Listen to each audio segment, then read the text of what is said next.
Congresswoman Omar, I'm going to ask you a simple question.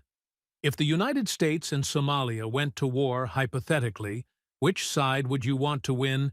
Speaker Mike Johnson's voice cut through the House Ethics Committee hearing room like a blade. Calm, measured, clinical. The voice of a constitutional lawyer who'd spent 6 months building a case and knew exactly what he was about to do. Silence. Complete, suffocating silence. Representative Ilhan Omar sat at the witness table, her lawyer beside her folders, stacked in front of them. She'd been answering questions for 6 hours, deflecting, explaining, defending. But this question was different. This question had no good answer, and everyone in that room knew it. The silence stretched. 10 seconds. 20. 30. The C-SPAN cameras captured every moment, every micro-expression on her face, the way her eyes darted to her lawyer, the way her hands gripped the edge of the table, the way she opened her mouth and then closed it without speaking. 40 seconds. 50 seconds. A full minute. It was the longest silence in congressional hearing history, and it was devastating. The hearing room was packed, every seat filled, press gallery overflowing, other members of Congress standing in the back because there were no chairs left. Everyone had known this hearing would be significant. Speaker Johnson didn't personally conduct hearings unless they mattered. But nobody had expected this. Nobody had expected the quiet, methodical destruction of a sitting congresswoman in real time. Johnson sat at the head of the committee table, his hands folded on top of a thick binder. Behind him were poster boards covered with charts, timelines, and photographs. To his right, the committee's chief counsel and investigators. To his left, more members of the Ethics Committee. All Republicans, because Democrats had boycotted calling this a political hit job. Their empty chairs just made the hearing look more serious, more judicial, less political theater, more prosecution. Omar wore a bright turquoise hijab and a dark blazer. She'd dressed for television for the clip that would go viral. She'd thought she'd be the hero of this story, the Muslim congresswoman standing up to Republican persecution. She'd survived worse attacks, been called a terrorist, had death threats, been accused of anti-Semitism. Each time she'd emerged stronger, more defiant, more popular with her base. But this was different. This wasn't tweets or speeches or cable news shouting matches. This was evidence, documents, bank records, phone transcripts, witnesses. 6 months of investigation distilled into an airtight case. Johnson finally broke the silence. His voice was quiet, but it carried. Let me rephrase to make it even simpler. You took an oath when you became a citizen. You renounced all allegiance to Somalia. You swore allegiance only to the United States. Did you mean that oath? Or were you lying? Omar's lawyer, David Brennan, expensive D.C. attorney in a suit that probably cost $5,000, leaned over and whispered urgently in her ear. She shook her head slightly, whispered back. The microphones caught murmurs, but not words. Johnson waited, patient. He had all day. He had all the evidence. He could wait. Finally, Omar spoke. Her voice came out strained, defensive. That's a loaded question that doesn't— It's only loaded if you can't answer it honestly, Johnson interrupted. Not rudely, just factually. Every American in this room knows the answer immediately. We'd want America to win. Why can't you say that? More silence. Omar looked trapped, cornered. Johnson leaned forward slightly. The fact that you can't answer that you won't answer tells us everything we need to know. You can't say America because everyone in this room has just seen 6 hours of evidence showing you've been working for Somalia's interests. coordinating with their government, taking their money, voting exactly as they want you to vote. But you can't say Somalia either, because that would be admitting you lied in your citizenship oath and you're serving in Congress under false pretenses. He paused. Let that land. So you say nothing, which is itself an answer. Omar stood up suddenly, her chair scraping against the floor. Her voice shook with anger. This is a witch hunt. This is Islamophobia, disguised as oversight. You're persecuting me because I'm a black Muslim woman who dares to speak truth to power. Johnson's expression didn't change. Sit down, Congresswoman. I will not. Sit down. His voice was sharp, now cutting. This has nothing to do with your religion or your race. This has to do with your actions, with documented evidence of foreign agent activity, with your refusal to register under FARA, with money you received from foreign government sources, with phone calls where you coordinated with foreign officials on how to undermine U.S. policy. Sit down. She sat, because she had no choice, because the sergeant-at-arms was standing by the door, because her lawyer was pulling on her sleeve. Johnson picked up a document from his binder. Let me show everyone what we found. This is a phone transcript. NSA intercept from March of this year. You're talking to Somalia's foreign minister, and you say, I'm reading your exact words, I will always prioritize Somalia's interests. That's my first loyalty. America is just where I work. He looked up, let that quote hang in the air. America is just where I work. Not your country, not your home, not the nation you swore an oath to, just where you work. Like a job. Like you're a foreign agent who happens to have a congressional office and a security clearance. The room erupted. Gasps, murmurs, people leaning forward, press typing furiously. Someone in the gallery shouted, "Traitor!" before being gavelled quiet. Johnson raised his voice slightly. Over the next hour, I'm going to show this committee and the American people exactly what Representative Omar has been doing for the past 4 years. Who's been funding her? Who she's been coordinating with? What she's been saying in private versus what she says in public. And then we'll see if she can answer that simple question, where does your loyalty lie? He looked directly at Omar. But I think we already know the answer. The narrator's voice would later describe this moment. To understand how we got here, how the third-ranking Muslim in Congress ended up in a House hearing room, unable to say she'd want America to win a war, you have to go back. 8 hours earlier. When Ilhan Omar walked into this building, thinking she'd survive this like she'd survived everything else. When she had no idea that Mike Johnson had built not a political attack, but a legal case. When she still thought she was untouchable. 8 hours earlier, Representative Ilhan Omar sat in her Longworth office building suite, reviewing talking points with her lawyer and chief of staff. It was just after 8 a.m. The hearing started at 10. She had 2 hours to prepare for what she thought would be a routine political harassment session. They have nothing, Omar said, scrolling through her phone, checking Twitter reactions to news of the hearing. Her supporters were already flooding the zone. Hashtags defending her. Tweets calling it Islamophobia. The usual playbook. Mike Johnson has been investigating me for 6 months. If they had anything real, we'd already know. This is just red meat for the MAGA base. David Brennan, her lawyer, sat across from her reviewing a thick folder of anticipated questions and prepared answers. He'd been through dozens of these hearings, knew how they worked. The subpoena is broad. FARA compliance communications with foreign officials' campaign finance disclosures. Standard fishing expedition. We stonewall on anything sensitive, invoke privileges where applicable, and this dies in committee. The Democrats are boycotting, which means there's no quorum for formal action. This is theater.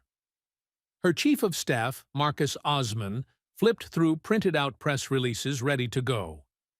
Media strategy is set. The second they go after you on Somalia, we frame it as attacking your advocacy for refugees and immigrants.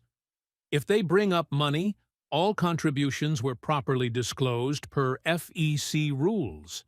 If they question your foreign policy position's First Amendment, you have every right to criticize U.S. imperialism. Omar nodded, feeling more confident. She'd been through worse than Mike Johnson. She'd survived Trump calling her anti-American, survived McCarthy threatening to strip her committee assignments, survived countless death threats and protest. Each attack had made her stronger, made her base more devoted, made her a national figure in progressive politics. Remember, Brennan said, you don't have to answer most of their questions. If something feels like a trap, defer to me. I'll invoke attorney-client privilege or Fifth Amendment if necessary. They can't compel you to incriminate yourself. I'm not worried about incriminating myself, Omar said. I haven't done anything wrong. I've been helping my constituents, standing up for what's right. They're going to try to criminalize normal congressional work. What she didn't know, what she couldn't have known, was that while she'd been building her national profile and fighting public battles, Mike Johnson had been quietly building something very different. Not a political attack. A prosecutorial case.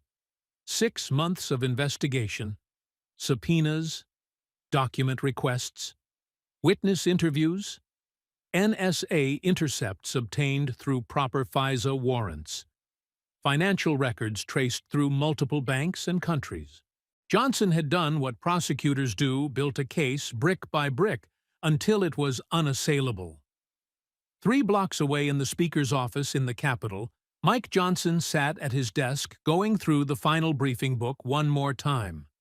He was meticulous by nature, had been a constitutional lawyer before entering politics, taught law, argued cases. He approached this hearing the way he'd approach a trial. His chief counsel, Tom Emerson, former assistant U.S. attorney who'd prosecuted corruption cases, sat across from him. We're ready. Everything's documented. Every claim sourced. Every piece of evidence that would hold up in federal court. Johnson flipped through tabs in the binder. Red for financial evidence. Blue for communications intercepts. Green for voting records. Yellow for witness statements. Walk me through it one more time. I want to make sure the sequencing is right. Emerson pulled out his own outline. Opening. We establish what FARA is and why it exists. Foreign Agents Registration Act requires anyone acting on behalf of a foreign government to register. It's not complicated. If you're lobbying for a foreign power, you register. She didn't register. That's a felony. Phase 1. The money. We show that her campaigns and affiliated PACs received approximately $1.3 million from sources with direct ties to the Somali government, not properly disclosed. Shell organizations, pass-through entities, classic money laundering structure, campaign finance violations at minimum potentially corruption. Johnson made a note. We need to be careful here. Some of those donors are Somali Americans who are U.S. citizens. We're not accusing them. We're showing the money ultimately came from foreign sources. Exactly. We've traced the funding. The organizations that donated are funded by Somali government-controlled entities. We have the bank records. Emerson continued. Phase 2. The communications. NSA has intercepted 43 calls or electronic communications between her and Somali government officials over the past 4 years. We can't use all of them, some are too classified. But we have a dozen that have been declassified specifically for this hearing. They show her coordinating with Somalia's government on pending legislation sharing information from classified briefings, promising to advocate for their positions. Phase 3. The voting record. Simple and devastating. 23 votes in Congress related to Somalia or U.S.-Somalia relations. She voted against U.S. interests 23 times out of 23. 100% alignment with what Somalia's government wanted. And every vote came within 2 weeks of her communicating with Somali officials. Pattern shows coordination. Johnson nodded. That's the key. Any one thing she can explain away. But the pattern is undeniable. Phase 4.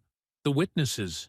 We have 3 Somali-American constituents from her district willing to testify. All registered Democrats. All voted for her initially. All now willing to say publicly that she told them privately her loyalty is to Somalia first. One of them recorded her saying it. Johnson looked up sharply. The recording is clean admissible. Single-party consent state. Minnesota allows recording with one party's knowledge. The constituent recorded her own conversation with Omar. It's legal and it's devastating. Omar's voice saying, "You'll always be Somali in your heart. That's where your loyalty should be." Phase 5. The question. After we've presented all this evidence, we ask her directly, which country would you want to win? It's a trap, but a fair one. If she says America, we play the intercept, where she says her first loyalty is to Somalia. If she says Somalia, she's admitted she lied in her citizenship oath. If she refuses to answer, that's its own answer. Johnson sat back. What if she takes the 5th? Even better. Congresswoman refuses to state whether she'd want America to win. That's the headline. That's the clip that plays forever. They reviewed potential defenses. Omar would claim Islamophobia. They had a response, this is about actions, not religion. We never mention her faith unless she brings it up. Omar would claim she was helping constituents with consular services. They had evidence showing it went far beyond that. Omar would say this was political persecution. They'd let the evidence speak for itself. Johnson's communications director entered with the media plan. C-SPAN is carrying it live. Our rapid response team is ready to clip key moments immediately. We've got 5 different legal scholars, 3 conservative, 2 liberal, ready to do interviews about FARA requirements and why they matter. We've got the 3 Somali-American witnesses ready for media hits after they testify. This isn't just a hearing. It's a narrative rollout. Johnson felt a twinge of something. Not quite regret, but awareness. What he was about to do would end a congressional career, would possibly result in criminal prosecution, would destroy someone's life. He thought about whether he was doing this for the right reasons. Then he thought about the evidence. The phone calls where she coordinated with a foreign government, the money from foreign sources, the votes that consistently harmed U.S. interests, the security briefings she'd attended and then shared information from. This wasn't political persecution. This was accountability for actions that would get anyone else arrested. Tone is everything, Johnson said. I'm not attacking her personally. I'm not questioning her faith or her background.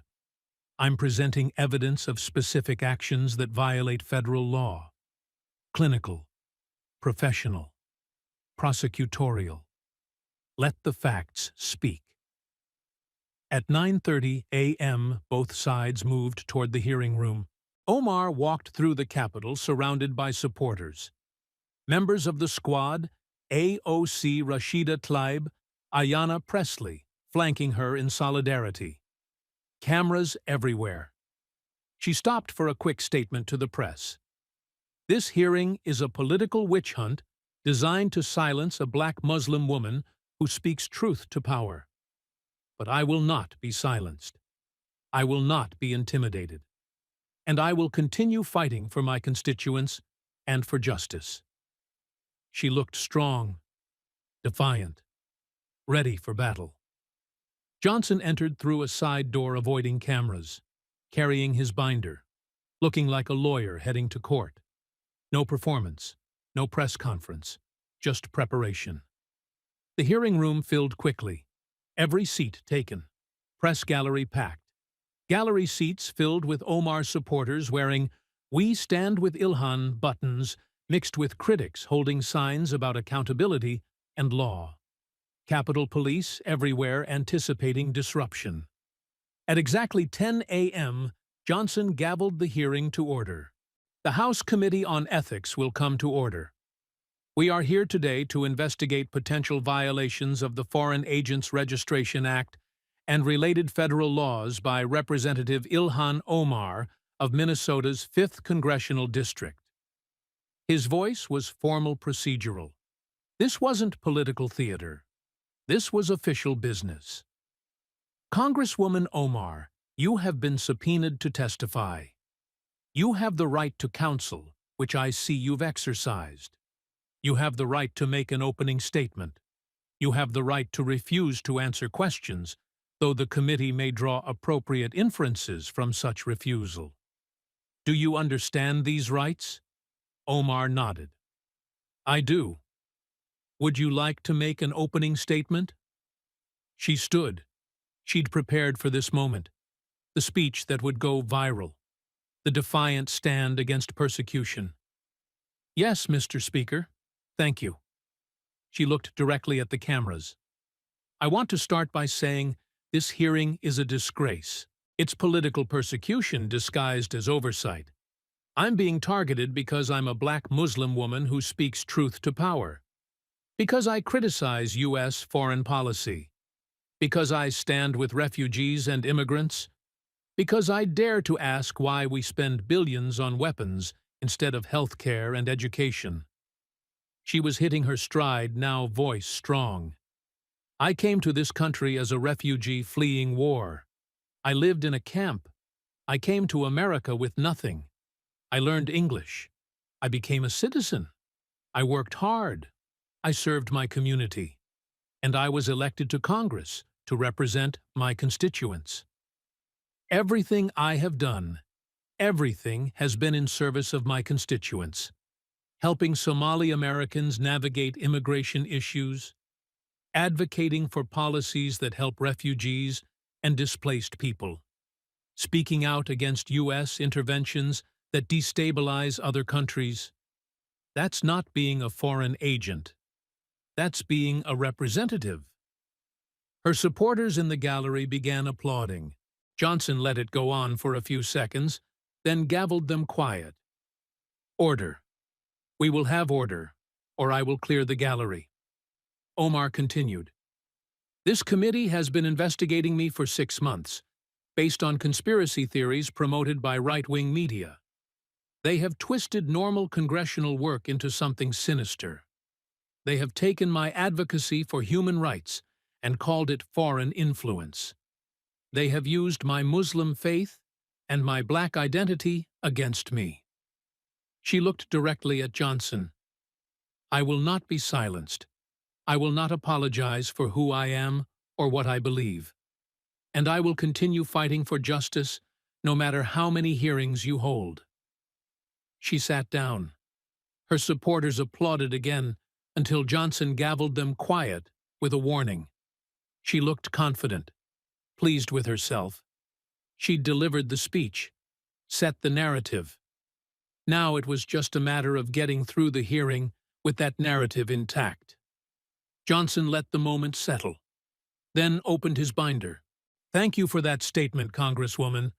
Now, let's look at the evidence." And with those words, Omar's carefully constructed narrative began to crumble.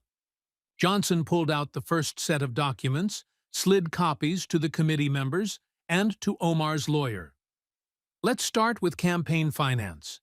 Congresswoman, your campaigns and affiliated PACs have raised approximately $8.7 million since you first ran for Congress in 2018.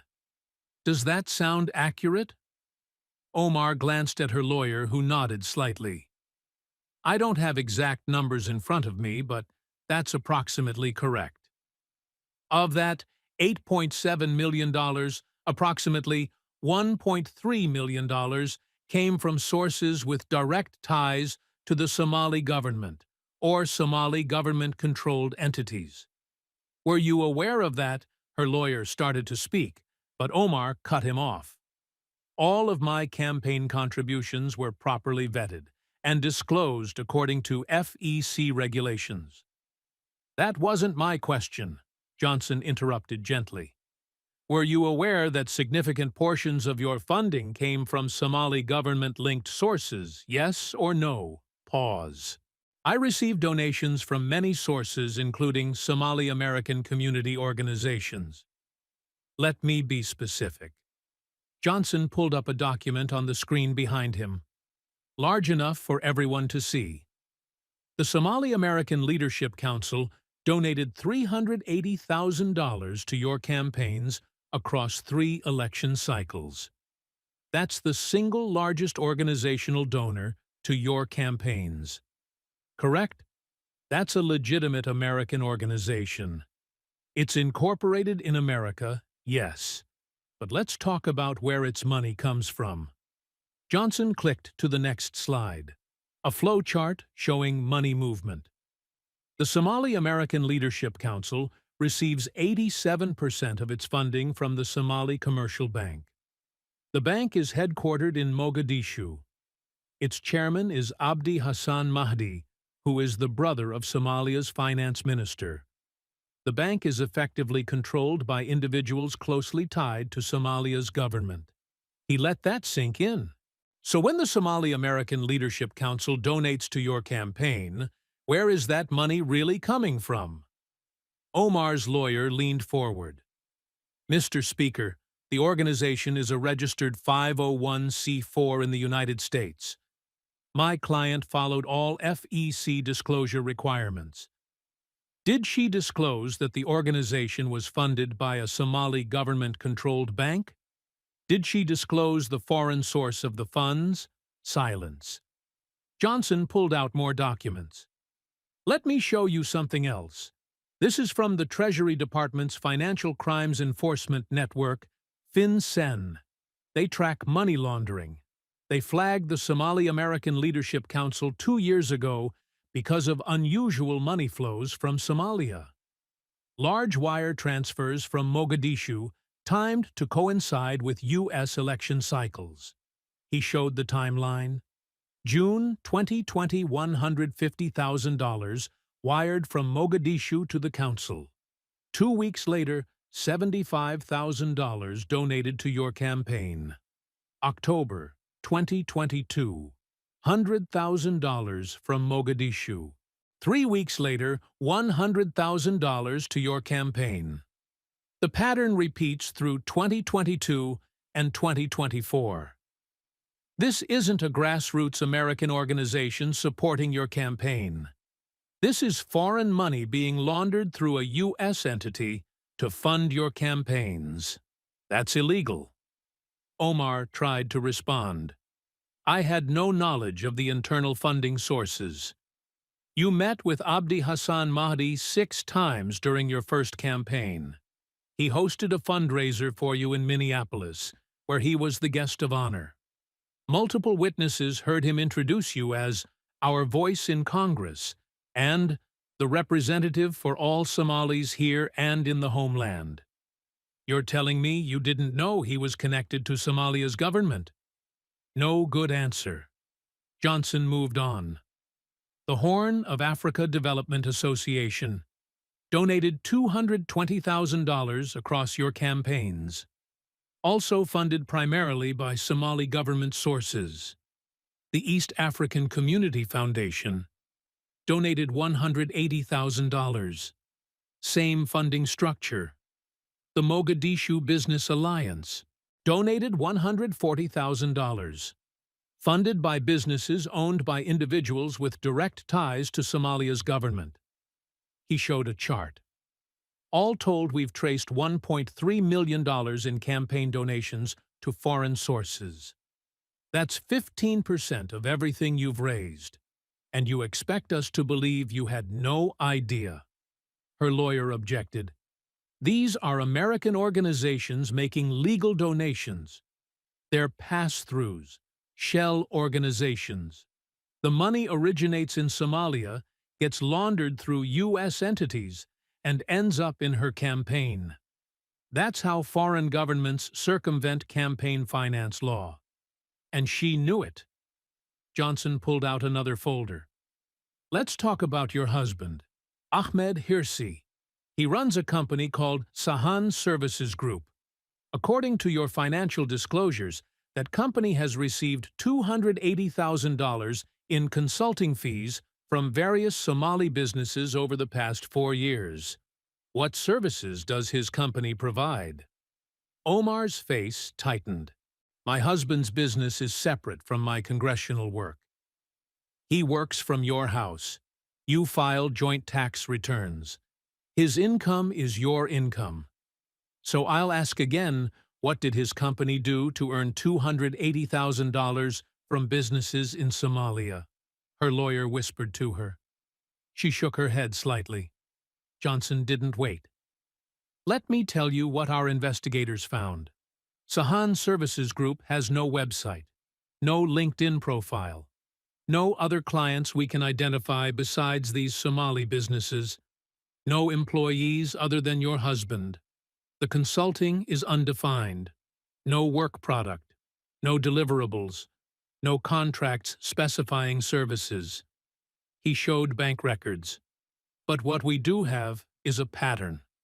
Every payment to his company came within 2 weeks of you voting on Somalia-related legislation. Every single payment. He displayed a timeline, 2 columns. Left side payments to Sahan Services Group. Right side your votes on Somalia-related bills. The correlation was perfect. Payment on March 15, 2022. Vote on Somalia. Sanctions on March 28, 2022. Payment on June 3, 2022. Vote on aid conditions on June 14, 2022. Over and over. This isn't consulting income. These are payments for your votes. This is corruption. The room erupted. Gasps. Shouting from the gallery. Johnson gavelled for order. We will have order, or I will clear this room. Omar stood up, her voice shaking. This is outrageous speculation based on coincidence. Sit down, Congresswoman. Johnson's voice was sharp. 8 payments, 8 votes, perfect timing. That's not coincidence. That's evidence. And we're just getting started. Johnson opened a blue folder. Let's talk about your communications with Somali government officials. How many times would you estimate you've spoken with members of Somalia's government since taking office in 2019? Omar looked wary now. I don't keep a count. As part of my work helping constituents with immigration and consular issues, the FBI has a count. You've had documented contact with Somali government officials 127 times in the past 4 years. Phone calls, in-person meetings, encrypted messaging. 127 times. That's more contact than most State Department officials working on Somalia policy. He paused. Now, most of those communications are probably routine. Helping a constituent with a visa issue. Following up on a passport problem. That's normal congressional work. But 43 of those communications were different. 43 times you discussed U.S. policy toward Somalia, pending congressional votes information from classified briefings or strategic matters. And we have transcripts. Omar's lawyer sat up straighter. Mr. Speaker, I object to... These transcripts were obtained legally under FISA warrants. The FBI was monitoring Somali government communications as part of ongoing terrorism investigations, Al-Shabaab financing, weapons trafficking. Your client's name kept appearing in those communications. So the FBI obtained a warrant from the FISA court to monitor her communications with foreign government officials. Johnson pulled out a transcript. This is from March 14, 2025. You're speaking with Somalia's Foreign Minister, Abdullahi Hassan. You say, and I quote, "The sanctions bill is coming up for a vote next week. I've been talking with progressive members, Tlaib Ocasio-Cortez, and a few others. We're working to either block it or at least strip the provisions targeting your officials. I think we can get about 15 votes. It's going to take some convincing, but I think we can do this." He looked up.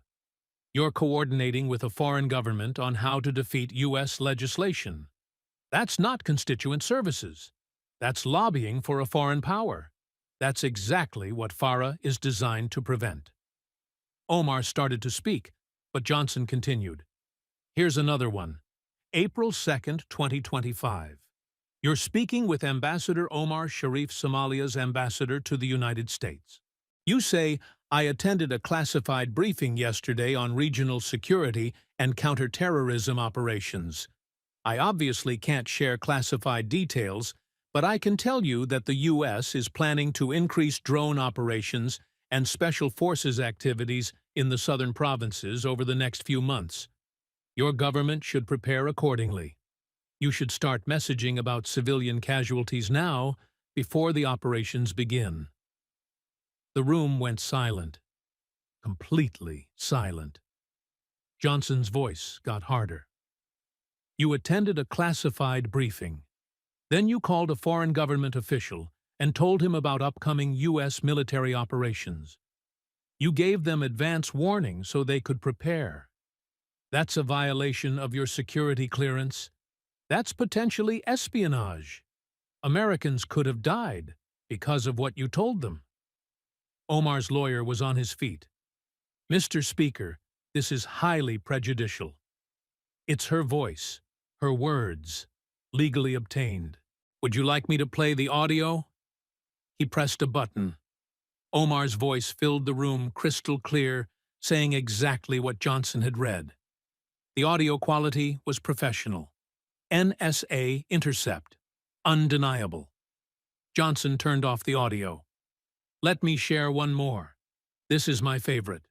July 18th, 2025. You're speaking again with Foreign Minister Hassan. He's thanking you for your help on various matters. And you respond, 'I want everyone to hear this very carefully.' You say, 'Of course. I will always prioritize Somalia's interests. That's my first loyalty. America is just where I work, where I have a platform. But my heart, my loyalty, that's with Somalia. That will never change." He let the quote hang in the air. Let everyone absorb it. America is just where I work. Not your country. Not the nation you took an oath to serve. Not the people you represent. Just your workplace. Just a platform. He looked directly at Omar. "You're an elected representative of the United States Congress. You have a security clearance. You take classified briefings. You vote on legislation affecting national security. And you told a foreign official that your first loyalty is to his country, not to ours." Omar's face was flushed. Her hands gripped the table. "That's taken completely out of context. Would you like me to play the full conversation? It's 9 minutes long. It doesn't get better. You spend 9 minutes discussing how to coordinate your congressional advocacy with Somalia's government priorities. The context makes it worse, not better." Johnson pulled out a green folder. "Let's examine your voting record on Somalia-related issues. In the past 4 years, there have been 23 bills, resolutions, or amendments that Congress voted on related to Somalia. Foreign aid conditions, sanctions, arms sales to regional partners, human rights resolutions. 23 votes where Congress took a position on U.S. Somalia policy. How did you vote on those 23 bills?" Omar knew where this was going. "I voted according to my conscience and my understanding of what's best for the region. You voted against U.S. interests all 23 times. 100%. Not 22 out of 23. Not 18 out of 23. All 23 times. Every single time there was a choice between supporting U.S. policy or supporting Somalia's government position, you sided with Somalia. He displayed the voting record on the screen. Each vote listed with her position. Bill to condition U.S. aid on human rights improvements in Somalia. You voted no. Resolution condemning Somalia's imprisonment of journalists. You voted present. Sanctions on Somali officials linked to corruption. You voted no. Arms sale to Kenya, which Somalia opposed because of border disputes. You voted no. Bill to increase funding for counterterrorism operations against al-Shabaab. You voted no. Resolution supporting democratic reforms in Somalia. You voted present. It goes on and on. Johnson looked up from the screen. 23 votes. 23 times you sided with Somalia's government over the United States. That's not a policy disagreement. That's not progressive foreign policy. That's allegiance to a foreign power. Omar tried to defend herself. I have principled objections to U.S. militarism and intervention. Then why do you only have those objections when it comes to Somalia? You've voted for military action in other contexts. You've supported aid to other countries without conditions. But when it comes to Somalia, 100% alignment with their government's position. He pulled out another chart. And here's what's really interesting. Every one of those 23 votes happened within 2 weeks of you communicating with Somali government officials. Every single one. The timeline showed it clearly. Call with Foreign Minister on March 10th. Vote on Somalia, sanctions on March 22nd. Meeting with Ambassador on May 5th. Vote on aid conditions on May 16th. Perfect correlation. You talk to them. They tell you how they want you to vote. You vote that way. That's not representing your constituents. That's taking instructions from a foreign government. That's exactly what foreign agents do. Omar's lawyer stood. Mr. Speaker, you're drawing unwarranted conclusions from coincidental timing. 23 times. That's not coincidence. That's coordination. That's a pattern so clear that any federal prosecutor would take it to a jury. Johnson closed the folders in front of him. I want to shift now from documents to testimony. We have 3 witnesses who are constituents of Congresswoman Omar. All Somali Americans. All U.S. citizens. All people who voted for her. And all willing to testify about conversations they had with her. Conversations about loyalty, about allegiance, about who she really serves. He nodded to the door. I'd like to call our first witness. Amina Hassan, please come forward. A woman in her early 40s entered. She wore a hijab and a modest dress. She looked nervous but determined. She took her seat at the witness table, was sworn in, and gave her name for the record. Johnson spoke gently. Ms. Hassan, thank you for being here. I know this is difficult. Please tell the committee about yourself. Amina spoke in clear but accented English. My name is Amina Hassan. I am a U.S. citizen. I came to America from Somalia in 1996 as a refugee. I was 16 years old.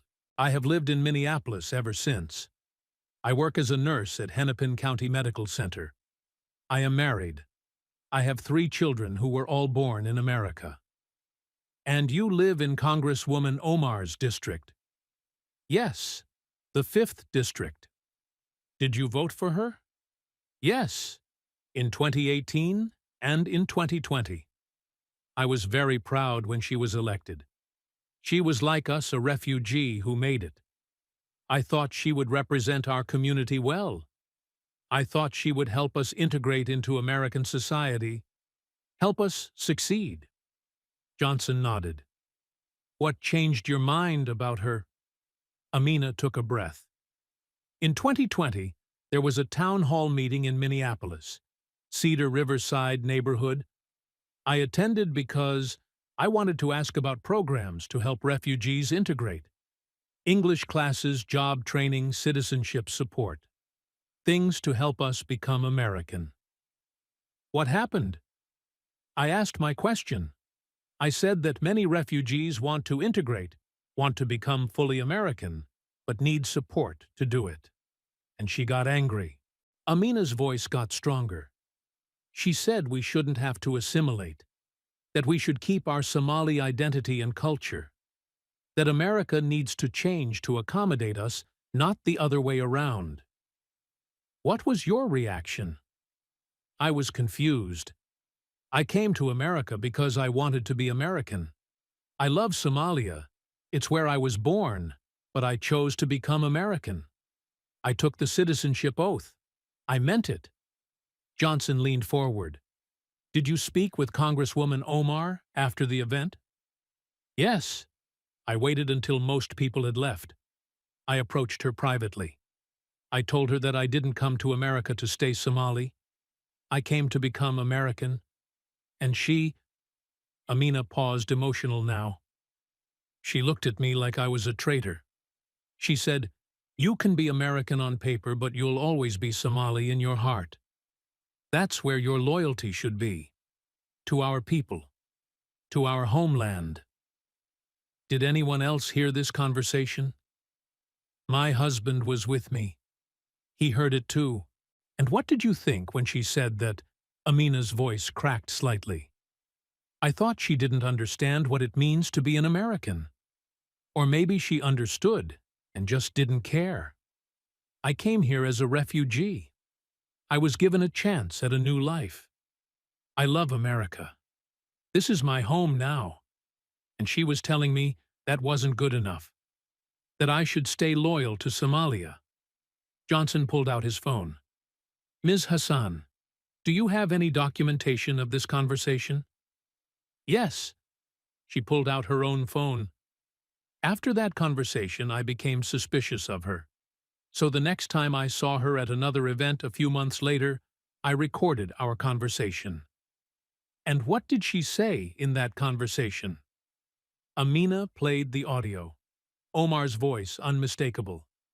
You have to understand, Amina. We are Somalis first. That doesn't change just because we have American passports. Our loyalty, our identity, our purpose, that's all tied to Somalia, to our people back home. America is just where we live now, but Somalia is who we are. The hearing room erupted, shouting, gasps. Johnson gavelled for order. Omar stood up. That recording was made without my knowledge. Minnesota is a one-party consent state, Johnson said. Ms. Hassan was a party to the conversation. The recording is legal. He called 2 more witnesses, both Somali Americans, both with similar stories, both describing Omar telling them their true loyalty should be to Somalia, not America. One had a witness who corroborated the conversation. Another had written notes from immediately after their meeting with Omar, documenting what she'd said. All 3 witnesses were asked the same final question. Do you believe Representative Omar's first loyalty is to the United States or to Somalia? All 3 gave the same answer, to Somalia, without question. After the witnesses finished, Johnson turned back to Omar. His voice was quiet now, serious. Congresswoman, let's talk about your oath of citizenship. You became a naturalized U.S. citizen in 2000. Do you remember the ceremony? Omar nodded stiffly. Of course. Do you remember the oath you took? The standard citizenship oath. Let me read it to you. Make sure we all understand what you swore. Johnson pulled out a document. This is the oath every naturalized citizen takes. You took this oath in Minneapolis on October 5th, 2000. You raised your right hand, and you said, he read slowly, clearly. I hereby declare on oath that I absolutely and entirely renounce and abjure all allegiance and fidelity to any foreign prince, potentate, state, or sovereignty of whom or which I have heretofore been a subject or citizen. He looked up. You swore to absolutely and entirely renounce all allegiance to Somalia. Did you mean that? Of course I meant it. Then why did you tell the Somali foreign minister that your first loyalty is to Somalia? Why did you tell constituents they'll always be Somali in their hearts? Why did you tell Amina Hassan that Somalia is who we are and America is just where we live? Those statements are the exact opposite of the oath you took. He continued reading the oath. I will support and defend the Constitution and laws of the United States of America against all enemies, foreign and domestic, that I will bear true faith and allegiance to the same.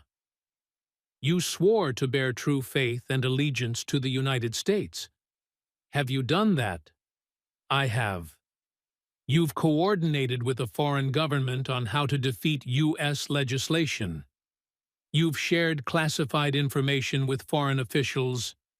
You've taken money from foreign government sources. You've voted against U.S. interests 100% of the time when they conflicted with Somalia's interests. That's not true faith and allegiance to the United States. That's the opposite. Johnson's voice got harder. The oath continues. I take this obligation freely, without any mental reservation or purpose of evasion. No mental reservation. No purpose of evasion. Did you take that oath freely, or did you have mental reservations? Did you think, I'll say these words, but I don't really mean them? Omar's lawyer objected. Mr. Speaker, you're asking her to speculate about her state of mind from 25 years ago. I'm asking if she lied. If she took an oath she never intended to keep. If she committed fraud to obtain U.S. citizenship. The room went silent. Because based on the evidence we've seen today, the money, the phone calls, the coordination, the votes, her own statements, it appears she never actually renounced her allegiance to Somalia. She never truly committed to serving only American interests. She took the oath, got the citizenship, ran for Congress, and has been serving Somalia's government the entire time. Johnson leaned forward. That's fraud, Congresswoman. That's grounds for revoking your citizenship. That's grounds for prosecution. And it's grounds for removing you from Congress. The hearing had been going for nearly 7 hours. Omar looked exhausted, trapped. Every defense had been shredded. Every explanation had been countered with evidence. The money trail was documented. The phone calls were recorded. The voting pattern was undeniable. The witnesses had testified under oath. Johnson had built a case that would hold up in any court, and now he was going to finish it. Congresswoman Omar, he said quietly, we've covered a lot of ground today, but I want to end where we began, with a simple question. The most basic question of loyalty. He paused. Let the room settle. If the United States and Somalia went to war hypothetically, which side would you want to win? The question hung in the air. Simple, direct, devastating. Omar stared at him, looked at her lawyer, looked at her hands. The silence stretched. 10 seconds. 20. 30. She couldn't say America, because everyone had just seen 7 hours of evidence showing she'd been working for Somalia. The phone transcripts where she promised to prioritize Somalia's interests. The witnesses who testified she told them Somalia was their true loyalty. The votes where she sided with Somalia over America every single time. But she couldn't say Somalia either, because that would be admitting everything. Admitting she lied in her citizenship oath. admitting she was serving a foreign power, admitting treason on national television. So she said nothing. 40 seconds. 50. A full minute. Finally she spoke. Her voice strained. That's an absurd hypothetical that doesn't reflect. It's not absurd, Johnson interrupted. It's the most basic question of loyalty. Every American knows the answer immediately. We'd want America to win. Always. No matter what. Why can't you say that? Because it's a loaded question designed to... It's only loaded if you can't answer it honestly. Johnson's voice was calm but relentless. Let me make it even simpler. Do you believe your first loyalty is to the United States or to Somalia? Her lawyer leaned over, whispered urgently. She shook her head, whispered back. I'm not going to engage with this racist line of questioning. It's not racist to ask where your loyalty lies, Johnson said sharply. It's not racist to expect a member of Congress to put America first. It's basic. It's fundamental. It's essential. And the fact that you're calling the question racist tells me you can't answer it. He stood now, looking down at her. You've sat here for 7 hours. You've heard the evidence. The money from foreign sources. The coordination with foreign officials. The votes against U.S. interests. The classified information you shared. Your own words on tape saying your first loyalty is to Somalia. And now I'm asking you directly, which country do you serve? Which country has your loyalty, and you can't answer? Because everyone in this room knows the answer. Everyone watching at home knows the answer. You serve Somalia. Your loyalty is to Somalia. You've been a foreign agent operating inside Congress with a security clearance and a vote on U.S. policy. Omar stood up suddenly, her chair scraping loudly. Her voice shook with anger and desperation. This entire hearing is a sham, a witch hunt. You've turned normal congressional work into some kind of spy thriller. You've persecuted me because I'm Muslim, because I'm black, because I dare to criticize U.S. imperialism. Johnson's expression didn't change. Sit down, Congresswoman. I will not sit down. You've twisted everything. The money was from legitimate American organizations. The calls were constituent services. The votes were my policy positions. You're criminalizing my religion and my identity. Sit down, or I will have you removed from this hearing. You can't silence me. I represent. Johnson's voice cut through like a whip. Sergeant at arms, if the Congresswoman does not sit down, escort her from this hearing. Omar's lawyer grabbed her arm, pulled her down into her seat. She was breathing hard, furious, but trapped. Johnson sat back down.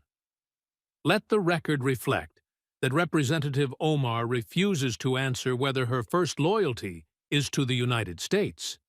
She refuses to answer whether she would want America to win in a conflict with Somalia. She deflects to claims of persecution and racism rather than addressing the evidence. He picked up a document. Based on the evidence presented in this hearing, this committee makes the following findings. One Representative Omar received approximately $1.3 million in campaign contributions from sources with direct ties to the Somali government. These sources were not properly disclosed. This constitutes campaign finance violations and potentially money laundering.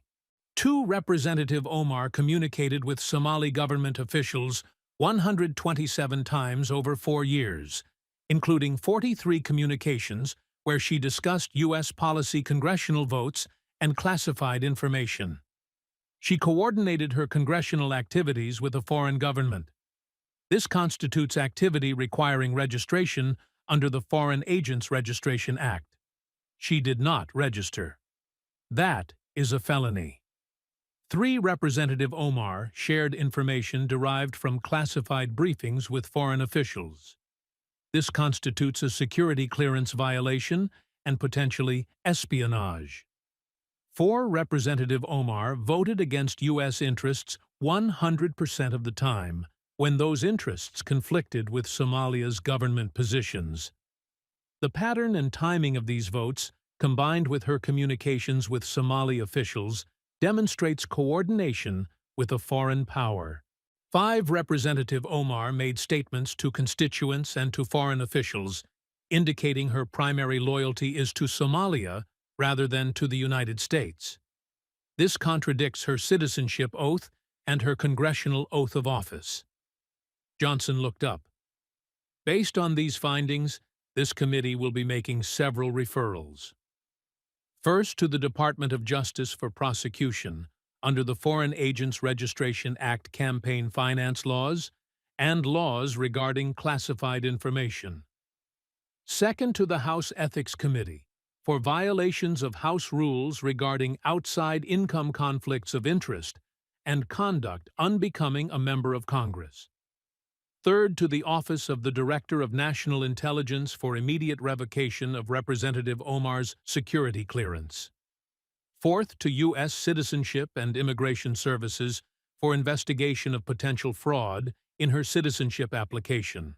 Fifth, to the House of Representatives for consideration of expulsion under Article 1, Section 5 of the Constitution. Each referral landed like a hammer blow. Omar sat frozen, the color draining from her face. Representative Omar, you are hereby suspended from all committee assignments pending the outcome of these investigations. Your security clearance is revoked effective immediately. You are prohibited from attending any classified briefings. And this committee recommends that the full House vote on your expulsion within 30 days. Omar found her voice. You can't do this. I just did. Johnson closed his binder. This hearing is adjourned. He stood. The other Republican committee members stood. They filed out. Omar sat at the witness table surrounded by her lawyer and staff looking shell-shocked. The cameras captured every moment. Her supporters in the gallery were shouting, but it sounded distant. Defeated. She'd walked into this hearing thinking she could survive it, like she'd survived everything else. That she could play the victim. Call it persecution. Rally her base. But Johnson hadn't played politics. He'd prosecuted a case. With evidence. With witnesses. With facts that couldn't be spun away. And now her career was over. The video clips spread instantly. Within minutes of the hearing adjourning, the key moments were on Twitter, YouTube, TikTok. The silence when she couldn't answer whether she'd want America to win. The recording of her saying, "America is just where I work." The witnesses testifying she told them to stay loyal to Somalia. By evening, it was the only story. Not just on conservative media, everywhere. CNN's legal analysts said the Farah case looked strong. MSNBC's panel was divided but somber. Even progressive outlets couldn't defend the recordings of her own voice. The New York Times, Omar hearing reveals troubling foreign ties. Washington Post, evidence of foreign coordination raises questions about Omar's loyalty. The Atlantic, when American citizenship isn't enough. Polling came quickly. 71% of Americans said members of Congress should unequivocally support America over other countries. 64% said Omar should resign. 58% supported investigating whether her citizenship was obtained fraudulently. Even in her district approval dropped to 38%, Democratic leadership stayed silent for 48 hours. Then released a tepid statement, "These are serious allegations that must be investigated thoroughly through proper legal channels." Translation, she's on her own. Progressive Squad members tried to defend her. AOC tweeted about Islamophobia. Tlaib called it a witch hunt. but the evidence was too strong. Even supporters couldn't explain away her own recorded voice saying her loyalty was to Somalia. 3 weeks later, the House voted on expulsion. It takes a two-thirds majority. The vote was 307 to 118. 62 Democrats joined all Republicans. Omar became only the sixth House member ever expelled. The Department of Justice indicted her on 3 counts of violating FARA, 2 counts of campaign finance fraud, and 1 count of mishandling classified information. Trial set for the following year. USCIS opened an investigation into her citizenship. If she lied in her oath, it could be revoked. She could be denaturalized and deported. Minnesota's governor announced a special election for her seat. 6 candidates immediately declared. None of them wanted her endorsement. The 3 Somali-American witnesses who testified became community leaders. They started an organization, Somali Americans for American Values. Their message: we came here to be American. We chose this country. Our loyalty is here. They held a press conference. Ilhan Omar doesn't represent us. She represented Somalia. We came to America to escape corruption and violence, to build new lives, to be American. She betrayed that. She betrayed us. 6 months after the hearing, Omar sat in a Minneapolis apartment awaiting trial, her congressional career over her citizenship in jeopardy, facing potential prison time. She gave one interview to a friendly outlet. "I was persecuted for my identity," she said, "for being Muslim, for being black, for daring to criticize U.S. foreign policy."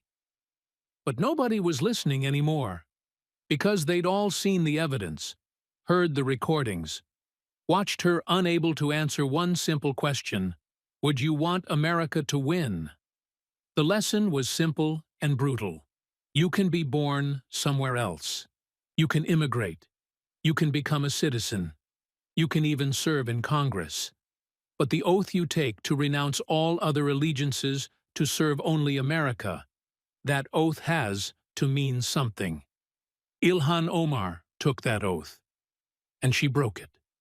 Not accidentally, not unknowingly, deliberately, consistently, for years.